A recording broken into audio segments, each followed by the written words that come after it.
How is the recirculating gas flow temperature maintained within the Centrifan PE? The temperature in the Centrifan PE is controlled by this front panel device. This is a temperature controller. It's only a heating controller, so the temperature in the Centrifan PE works from ambient up to 55 degrees C max. If you want to evaporate at colder temperatures, you can take the whole Centrifan, put it in a cold room, set the temperature controller to 5 degrees, and you will be processing your samples, evaporating the solvent at 5 degrees. This works by controlling a heating element behind this black finned structure inside the lid.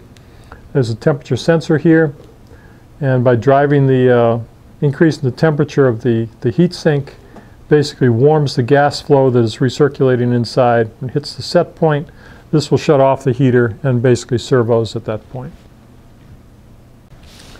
Can the Centrifan PE evaporate solvent using an oxygen-free gas? To do oxygen-free drying in the Centrifan PE, there is the ability to introduce an inert gas at the rear of the instrument. When it's shipped normally, there's this jumper tube between the inlet and the outlet. By removing this tube from these two barbed fittings, you take two other connections. Presumably one is coming from your source of nitrogen or argon. Put that in place. By adding gas volume to the device, you've got to have an exit, you've got to have a bleed. So the second tube, you'd run to a hood or tape it to the inside of an elephant trunk. And by running just a bleed, very low level of nitrogen or argon gas, you will effectively displace the oxygen that's circulating inside the device that you captured when you close the lid. And the oxygen and any overflow will pass down this exhaust tube and go to the fume hood. How do you sustain the Centrifan PE cold trap over a long period of time? So it really depends on the solvents that you're working with. If you've got something like water or methanol, a frozen water bottle works just fine, keeps this cold enough so you get a good condensation rate.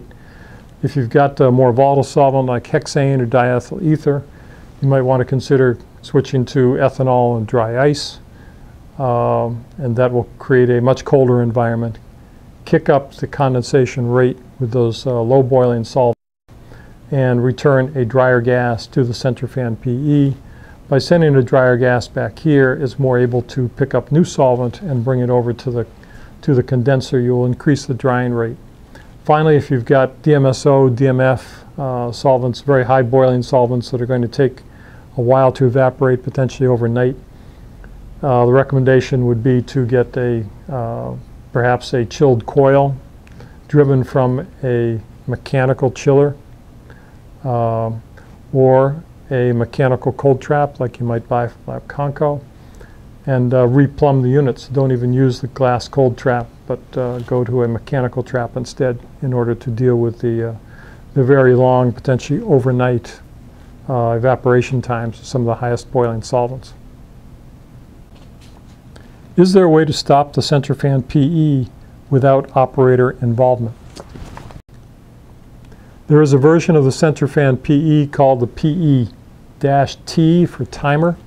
The timer is shown here. It allows you to set an off time for the evaporation process.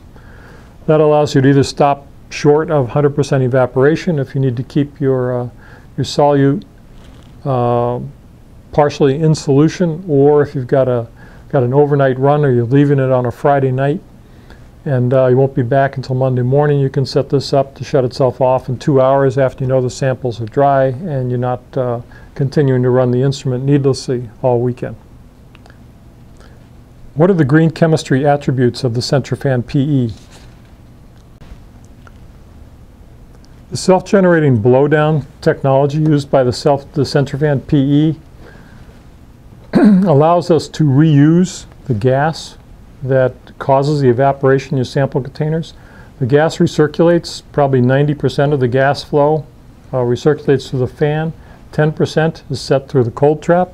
So the cold trap is constantly dehumidifying the gas flow, being returned to the Centrifan PE, allowing you to collect virtually 100% in the condensate flask here, of the evaporated solvent that is generated by the Centrifan enclosure. Also, the unit is extremely low power. I mean, we have a heater here to warm this to 55 if necessary. The motor is very low power. The whole unit is less than 150 watts. So from that standpoint, it requires very little energy to drive the evaporation process. It's primarily self-generating blowdown, so you don't have to support a vacuum pump. You're not using an external source of blowdown gas. And so it's a very low energy consumer as well. Thank you very much for listening to this set of frequently asked questions about the Centrifan PE. Hopefully you've heard some information which will be useful to you in making a decision to add one of these instruments to your rotovap capacity in your laboratory. Please contact Modular SFC or any of our dealers using the contact information that you see on the screen. Thank you very much.